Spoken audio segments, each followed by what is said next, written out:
school head, Mr. Richie Balibi, to our district supervisor, Mr. Alex Tigaw, to our esteemed judges, honored guests, supportive parents, glamorous colleagues, energetic students, and a warm welcome to our spectacular audience.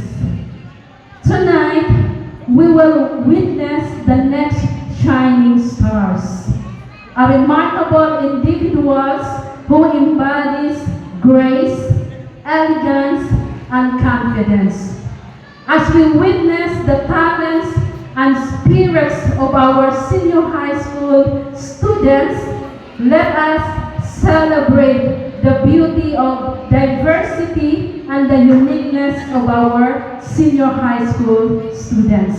Once again, welcome to the Mr. and Miss Casadia 2025, the Carnival. Thank you so much, Ma'am Tyrene, our senior high school coordinator. It's such really a good